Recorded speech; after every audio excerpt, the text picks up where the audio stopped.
ED ED के झटकों से हिलती दीवारें, टूटती दीवारें।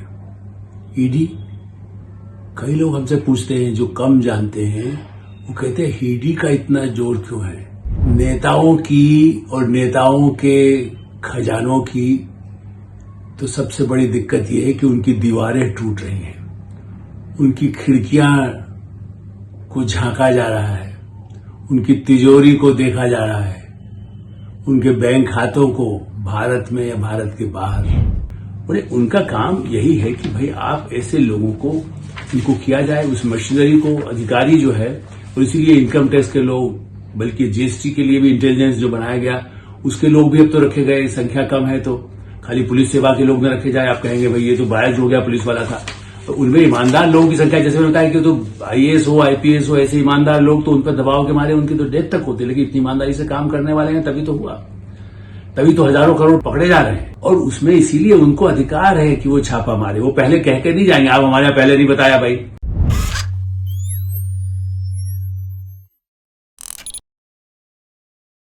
नमस्कार, मैं हूं आलोक मेहता। एडिटर्स आई में आपका स्वागत है।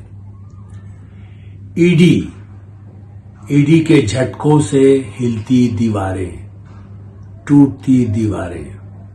ईडी, कई लोग हमसे पूछते हैं जो कम जानते हैं, वो कहते हैं ईडी का इतना जोर क्यों है, क्या हो गया, ये कोई बीमारी है क्या। टीबी की बात करते हैं, कोई एड्स की बात होती है, क्या ईडी भी कोई बीमारी है। सामान्य लोगों की बात है, पढ़े लिखे नेताओं की बात नहीं कह रहा हूं। नेताओं की और नेताओं के खजानों की तो सबसे बड़ी दिक्कत यह है कि उनकी दीवारें टूट रही हैं, उनकी खिड़कियां को झांका जा रहा है, उनकी तिजोरी को देखा जा रहा है, उनके बैंक खातों को भारत में या भारत के बाहर। और नेता नहीं, नेता से जुड़े हुए लोग, बड़े बड़े व्यापारी, कोई लॉटरी चलाने वाला हो, कोई धंधा करने वाला हो। ईडी बने enforcement director. Enforcement director Hindi में वैसे कहा गया प्रवर्तन निदेशालय, जो शायद सामान्य आदमी नहीं समझ सकता है, इसीलिए हमने ईडी का ही उपयोग हम कर रहे हैं। क्योंकि लोग कई बार बैकग्राउंड नहीं जानते, और इस समय कांग्रेस के नेता तो सबसे ज्यादा ईडी का दुरुपयोग हो रहा है। आम आदमी पार्टी जो ईमानदारी के लिए मतलब उस एजेंडे पर ही आई थी, वो भी कह रही है। कहीं लालू यादव कहते समझ में आता है, वो तो जेल वेल जा चुके हैं। लेकिन और हर प्रदेश में हल्ला है कि साहब ईडी का बड़ा अत्याचार है। ईडी क्या करे और कांग्रेसी कैसे शिकायत कर रहे हैं, इसलिए मैं बता रहा हूं। कांग्रेस की सरकार थी, मैं तो तब से मैंने सीबीआई का, जैसा मैं पहले ही बताया है कई बार कि मैं तो 74 में भी मैंने सीबीआई के डायरेक्टर किसेन का इंटरव्यू किया था, इसलिए ईडी हो, इन लोगों से भी और कई ईडी के जो डायरेक्टर रहे उनसे भी मिलने का अनौपचारिक बातचीत का मौका मुझे मिला है, ताकि अंदर की बातें समझ में आ सके। कुछ लोगों ने तो अपनी किताबों में थोड़ा बहुत जिक्र किया, लेकिन बहुत अधिक नहीं किया। जो गोपनीयता की शपथ नेता चाहे न माने, वो तो मानते हैं। बहरहाल, तो ईडी, आपने कहा कांग्रेस, हाँ जी हाँ, यही राहुल गांधी और जिनके पार्टी के प्रधानमंत्री रहे हैं मनमोहन सिंह जी, जो वित्त मंत्री थे 93 में। आप सबको याद होगा, यही छत्तीसगढ़ वाला ही मामला है कुछ उसमें। जैन हवाला कांड के समय जो नरसिंह राव जी की सरकार, मनमोहन सिंह वित्त मंत्री, बाद में इसीलिए प्रधानमंत्री बने कि वो सबसे समझौते कर लेते थे और कहते थे भाई ईमानदार, वो खुद तो रहे, उन पर तो कोई दाग खुद पर इसलिए नहीं आ पाया। तो साहब 93 में जैन हवाला की डायरी पकड़े जाने के बाद काफी हंगामा, और नरसिंह राव चाहते भी थे उन लोगों को निपटाना जो प्रधानमंत्री पद के दावेदार हो, और इसलिए उस डायरी को आधार बना करके वो मामला फिर पीआईएल में कोर्ट में गया।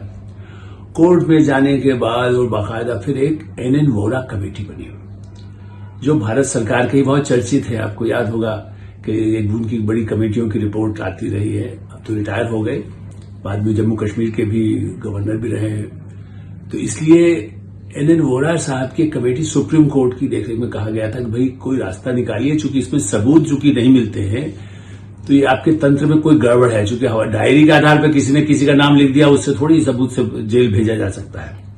जबकि मंत्रियों ने इस्तीफे दिए थे, नरसिंह राव के मंत्रियों ने इस्तीफा दे दिया, बड़े बड़े नेता। और ये भी वर्तमान जो इस समय मध्य प्रदेश के मुख्यमंत्री रहे, दावेदार केंद्र के बड़े मंत्री रहे श्री कमलनाथ, उनका नाम भी उस डायरी में था।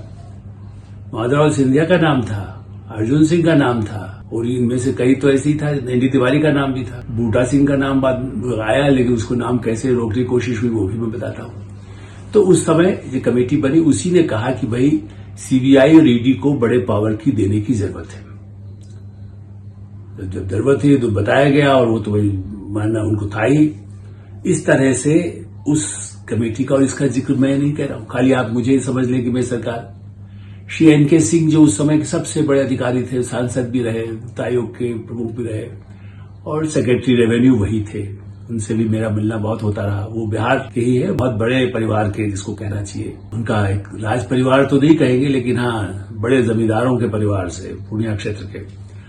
तो श्री एनके सिंह राज सचिव, उनको भी बड़ा फाइनेंस के थे। अच्छा, उनके संबंध सबसे अच्छे थे हर पार्टी के नेताओं से भी, चूंकि उनका परिवार से उनके एक अच्छे उनके थे, उनके ऊपर कभी आज तक कोई आरोप ही नहीं आया। इसीलिए वो प्रधानमंत्री सबसे के साथ उन्होंने काम किया, विदेश में भी, जापान में भी रहे थे प्रारंभिक दौर में। तो एनके सिंह साहब भी उस समय रहे, और कैसे उनको दबाव भी झेलना पड़ा।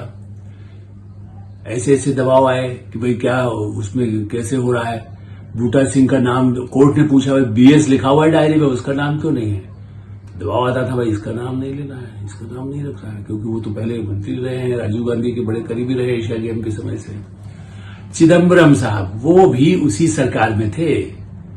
श्री मनमोहन सिंह जहां थे वित्त मंत्री, वो गृह मंत्रालय में मंत्री थे चिदम्बरम। इसलिए चिदम्बरम भी इस कानून को बढ़ाने के पक्ष में थे। तो कांग्रेस किस लिए आपत्ति कर रही है। ईडी जो है वो, और उन्होंने, एनके सिंह ने अपनी आत्मकथा में बड़े विवरण लिखे हैं। आप यदि कोई पढ़ना चाहें तो जरा उनकी आत्मकथा देख लें, और उसमें भी मिल जाएगा, मेरे वो भी मेरे पास है। तो इसलिए मैं उसका प्रामाणिक आधार आपको बता रहा हूं कि कैसे उस समय कोर्ट में क्या हुआ, और उसके बाद ईडी को धीरे धीरे फिर, और मजेदार बात देखिए, वैसे जब अटल बिहारी वाजपेयी की सरकार थी 2002 में, तो कानूनों में कुछ परिवर्तन किए जाएं जिससे कि आर्थिक अपराधों को पकड़ा जाए, तो कानून में परिवर्तन हुए। लेकिन 2005 किसकी सरकार थी। कांग्रेस की, मनमोहन सिंह की सरकार ही थी। तब पीएमएलए, ये जो जिसके लिए बड़ा विवाद है, prevention of money laundering act 2002, इसको कड़ाई से लागू करने के फैसले कांग्रेस की ही सरकार मनमोहन सिंह के नेतृत्व में पहले की गई, और फिर इसको 2018 में प्रधानमंत्री नरेंद्र मोदी तो इसी एजेंडे पर ही आए। अन्ना आंदोलन के बाद ही तो वो सरकार गई थी, जिसमें कई भ्रष्ट लोग, वैसे भी उस कथा पे भी पता, पहले वाले में भी, नरसिंह के समय में भी, और वाजपेयी की सरकार के समय में जब कार्रवाई हुई थी, तो भी एक तरह के कुछ दबाव जो गठबंधन के लोग थे, खास करके तमिलनाडु के, उन लोगों ने कहा, रे साहब सरकारी गिर जाएगी, ये क्या कर रहे हैं, हमारे यहां छाप डालने को कह दिया गया। तब बुला करके वाजपेयी ने एनके सिंह से कहा कि भाई ऐसा नहीं करिए, लेकिन ये गठबंधन में है, तो गठबंधन की मजबूरी तो नरेंद्र मोदी को नहीं है, और इसलिए धीरे धीरे उसका विस्तार हुआ। मैंने 2012 जब मोदी नहीं आए थे, तब उसके 1200 मामले ईडी के सामने आते थे। लेकिन जब उसका विस्तार कर दिया गया, उनका, अच्छा ऐसा भी नहीं, उसमें भारत, विदेशी एजेंसियां भी भारत की ईडी से, सीबीआई से सहायता लेती है। भाई वहां, यहाँ का अपराधी वहां हो, या वहां का अपराधी यदि यहां पहुंचता है, आर्थिक अपराधों की जांच पड़ताल होती है, तो अंतर्राष्ट्रीय जब मामला बन जाता है तो इन्हीं एजेंसी की सहायता लेते हैं। इसलिए एजेंसियों का क्या दोष, भाई इनका तो काम है वो करना। और दबाव के बारे में एक दो बातें और मैं बता देता हूं। एक जावेद चौधरी थे, वो भी गुजरात काडर के आईएएस रहे, और वो भी इसके डायरेक्टर थे। उन पर कोई दबाव आए वो भी हमें बताते थे। अब पिछले साल उनकी डेथ हो गई। उन्होंने भी अपनी पुस्तक में लिखा, थोड़ा सा लिखा, जबकि मैंने उनसे कहा कि जो दबाव आए वो तो आपने ज्यादा लिखा नहीं। उन्होंने कहा नहीं, मैं ज्यादा विवादों में नहीं पढ़ना चाहता। इसके अलावा एक और थे, श्री सुधीर नाथ, वो भी इन्फोर्मेशन डायरेक्टर थे, वो मध्य प्रदेश काडर के थे, उनसे भी मित्र थे।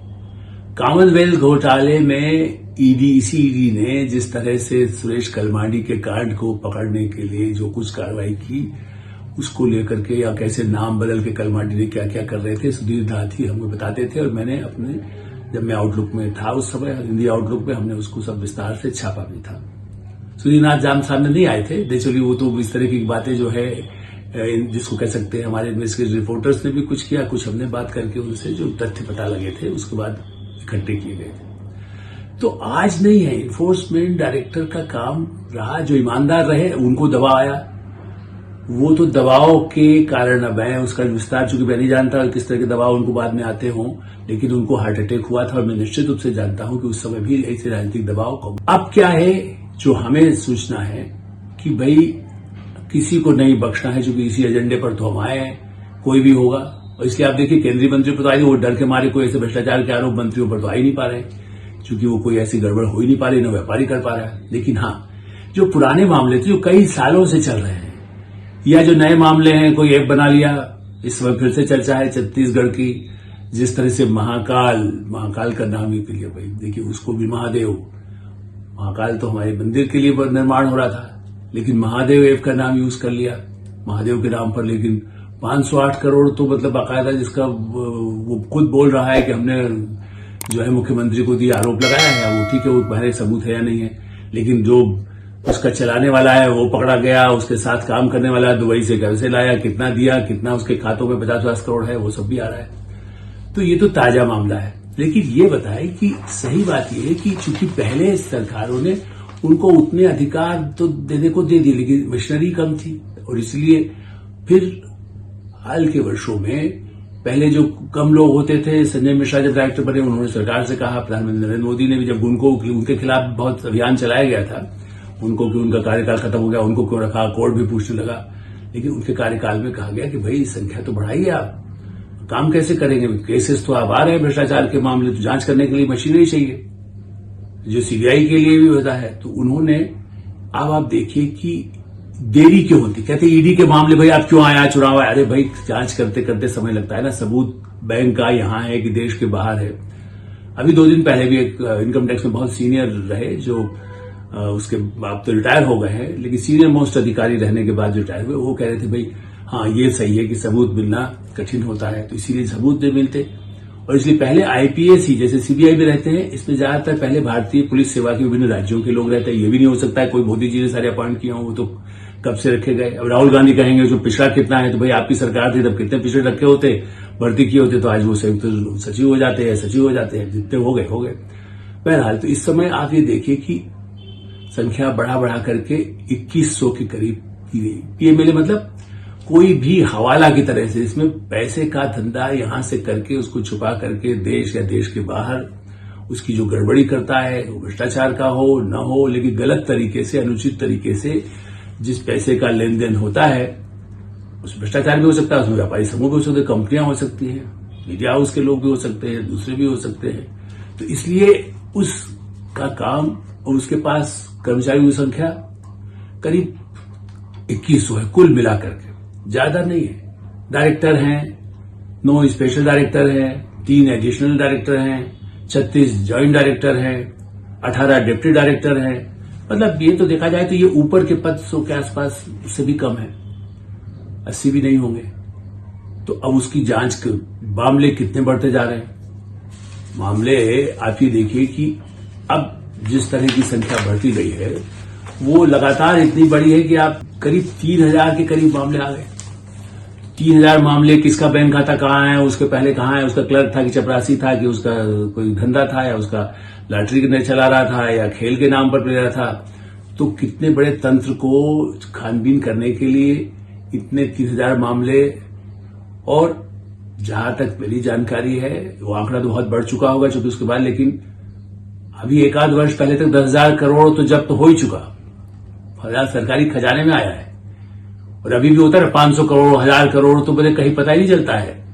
अब उसमें कांग्रेस के लोग हों, कि एनसीपी के लोग हों, कि शिवसेना के लोग हों, कि लालू यादव की पार्टी के लोग हों, राष्ट्रीय जनता दल। लेकिन आप ही बताएं कि जब मामले होंगे तो उसकी छानबीन होगी, उसके जो सोर्स होंगे उनको देखा जाएगा। और देश के विभिन्न भागों में, जिसको कह सकते हैं कि भाई इतने ऑफिसेज बनाए गए, राज्यों की कुछ प्रमुख राजधानियों में ऑफिस रखे गए, फिर विस्तार हुआ, 21 जोनल ऑफिस हैं, 18 सब जोनल ऑफिस हैं। पहले मेघालय में, उस तरह के मणिपुर में, त्रिपुरा में, सिक्किम में जब नहीं थे तो वहां भी कहा गया भाई वहां भी तो गड़बड़ बहुत था, वहां भी लॉटरी वाटरी स्थानीय नेताओं पर तो आप जानते ही कितना पूर्वोत्तर का भी पहले उसी राज्य में जहां मनमोहन सिंह कभी राज्यसभा के होते थे वहां से बहुत भ्रष्टाचार होता था। तब तो उन्होंने रोका नहीं, उनके हाथ में तो ये पीएमएलए तब भी था। उनका काम यही है कि भाई आप ऐसे लोगों को इनको किया जाए, उस मशीनरी को अधिकारी जो है, और इसीलिए इनकम टैक्स के लोग, बल्कि जीएसटी के लिए भी इंटेलिजेंस जो बनाया गया उसके लोग भी अब तो रखे गए, संख्या कम है तो खाली पुलिस सेवा के लोग न रखे जाए। आप कहेंगे भाई ये तो बायज हो गया, पुलिस वाला था, तो उनमें ईमानदार लोगों की संख्या, जैसे बताया कि तो आईएएस हो आईपीएस हो ऐसे ईमानदार लोग तो उन पर दबाव के मारे उनकी तो डेथ तक होती, लेकिन इतनी ईमानदारी से काम करने वाले हैं तभी तो हुआ, तभी तो हजारों करोड़ पकड़े जा रहे हैं। और उसमें इसीलिए उनको अधिकार है कि वो छापा मारे, वो पहले कह के नहीं जाएंगे आप हमारे पहले नहीं बताया भाई। जब इनको शंका होती फिर भी कहीं न कहीं सोर्स जो सत्ता में रहे हैं, अरविंद केजरीवाल तो खुद आयकर विभाग में रहे, कमलनाथ बहुत सीनियर मंत्री रहे हैं, जैसा मैंने कहा कि चिदम्बरम भी रहे हैं, उनके साथ जो लोग अब चाहे वो मध्य प्रदेश में हो, चाहे छत्तीसगढ़ में हो, चाहे कर्नाटक में हो, वो सब सत्ता के केंद्र हैं। देवगौड़ा साहब, देवगौड़ा थे तब तो बड़े दबाव, उन्होंने भी ईडी के लोग बनाए, वो फिर मुझे याद आता है एक बड़े मीडिया समूह के मालिक को लेकर के जब ईडी ने छापे मारे, बाकायदा विदेशी मुद्रा का मामला भी मिल गया, बहुत बड़ा समूह। वही तो कहते हैं मीडिया क्यों, क्योंकि सब वो भी तिल मिलाए हुए कहते थे दबाव पड़ता है भाई आप विदेशों में धन रख लेंगे और उसके बाद ईडी कोई कार्रवाई करेगी। देवगौड़ा ही नहीं बल्कि इंद्र कुमार गुजराल भी उनके रिश्तेदार थे, इसलिए इतना दबा हुआ किसी तरह से मामला कोर्ट पे भी है, सबूत भी आए, फिर एक बार पूछताछ हुई, दोबारा उनको विदेश जाने की अनुमति मिली और बाद में लगा कि कहीं ज्यादा गड़बड़ होगी तो वो बाद में विदेश में ही गए। कहा यही जाता है कि उनकी वहीं मृत्यु हो गई। अब वो क्या हुआ ये तो तथ्य है, लेकिन उस बात मामला तो आगे चलना नहीं था। तो इसलिए ये है कि दबाव उस सरकार में दबाव के अगर झुक जाते थे इसलिए कार्रवाई नहीं होती थी। जैसे मैंने कहा गठबंधन सरकार हो तो आप उसकी सब दबाव आ जाएगा कि आरजेडी वाला है कि देवगौड़ा का ही मान जाते थे। वाजपेयी तक को कभी कभी कहना पड़ता था कि भाई देखो कोई बहुत ज्यादा अन्याय न हो, लेकिन अब क्या करें गठबंधन वाले हैं, उनका जरा संभाल के कार्रवाई करें। नरेंद्र मोदी समझौता नहीं कर रहे, मैं कोई उनकी तारीफ की, कोई भी प्रधानमंत्री ऐसा हो यदि ऐसा करता तो निश्चित रूप से कोई दिक्कत नहीं आती।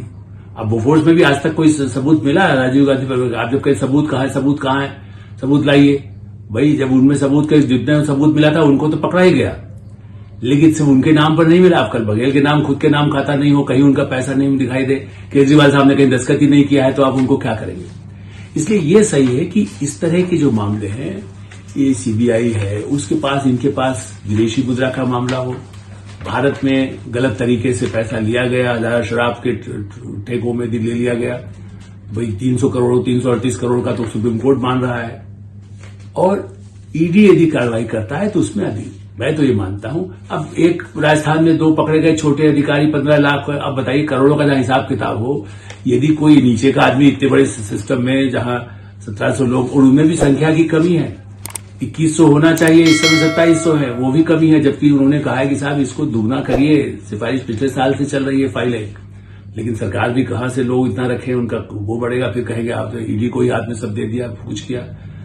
तो सब ये आपस में मिलकर इनकम टैक्स, सीबीआई, ईडी, ये मिलकर के भी काम करते हैं, और इनका दायित्व तो यही है कि हम जो अवैध किस्म से कमाई है, टैक्स की चोरी है या गलत धंधों के लिए है, कागज पर कुछ है, उसमें कुछ दिखाया गया है, विदेश में जमा किया हुआ है, उसकी पड़ताल में समय लगता है। खाली स्विस बैंक का नाम न लें, क्योंकि होता यह है कि लोग अब तो स्विस कहां, तो अफ्रीका में लोग रख लिया हो तो उसका क्या करेंगे, उसकी भी तो जांच करना पड़ेगी। फेमा का, जिसको कह सकते हैं फॉरेन एक्सचेंज से जुड़े हुए मामले होते हैं, वो भी उनको देखना है, क्योंकि ज्यादातर तो ऐसा ही होता है, हमें पैसा लगा करके दुबई और मॉरिशस और उसके थ्रू आने वाले ही केस पकड़े जा रहे हैं। इसलिए ये मानिए कि ईडी से खजानों की दीवारें हिल रही हैं, कुछ दीवारें टूट रही हैं, छापे पड़ रहे हैं, कई नेता दिल्ली सहित जो जेल में हैं या फिर जेल होने की तैयारी है, इसीलिए वो चिंतित हैं।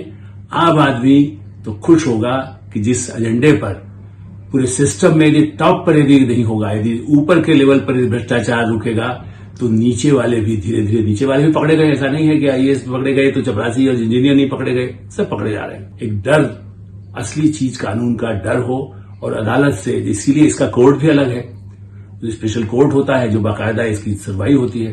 तो उम्मीद करना चाहिए कि ईडी और सही एजेंसियों के जरिए आर्थिक अपराधों को भारत से रोकने में यथासंभव सफलता मिलेगी। एडिटर्स आई में यही हम विराम देते हैं। आप एडिटर्स आई को सब्सक्राइब करिए अपने और मित्रों को, पाठकों को, जो दर्शक है उन लोगों को भेजिए ताकि एक अवेयरनेस पैदा हो और सही जानकारियां उपलब्ध हो। हल्ला नहीं, राजनीति करना हमारा भी काम नहीं है। हम तो अपना जो हमने देखा, हमने जो सुना, जो पढ़ा, वो आपके सामने रखते हैं। बहुत बहुत धन्यवाद। नमस्कार।